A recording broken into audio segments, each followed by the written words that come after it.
Fantatsika tsara ny zavatra mitranga amin'ireo malagasy mpiray-tanindrazanatsika any atsimo izay sahirana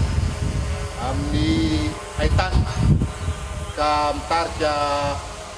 fahasahiranana tokoa zany eo amin'ny fitadiavana satria hitatsika amin'ny tambazotra sosialy fa misy ireo malagasy mpiray-tanindrazanatsika no tratran'ny atao hoe kere. Ny fitondram-panjakana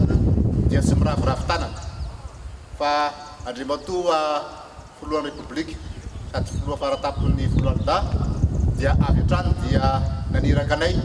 mijery ny tokony hanapitsika andreo mpiray-tanindrazana amintsika any atsimo ireo eo amin'ny fiarovan-dalohan'izy ireo amin'ny tsy fandriam-pahalemana raha sanatria mbola misy an'izany any. Faharoa dia fanampiana ihany koa ny departemanta hafa eo amin'ny fizarana ny fanampiana avy amin'ny fitondram-panjakana ary indrindra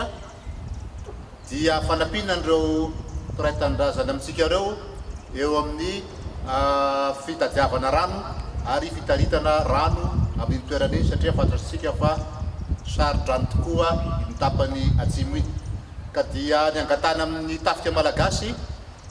dia fijanonanareo eo anivon'ny vahoaka mba hiaro azy ireo aloha voalohany indrindra, hanampy azy ireo eo amin'ny fitaterana rano sy fanampiana hafa izay mety atolotra avy amin'ireo departemanta hafa ary izany dia misandrahaka amin'izay toerana rehetra, distrika rehetra, fokotany rehetra mila rano, mila fanampiana izay no asanareo.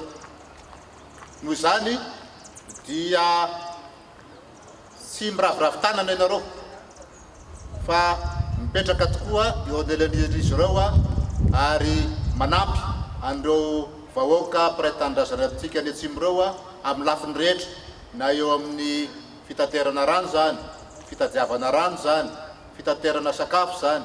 fiarovana ihany koa amin'ireo tsy mataotody raha sanatria misy an'ireo dahalo izay mety mananotanana ny fandriam-pahalemana amin'ireny faritra ireny.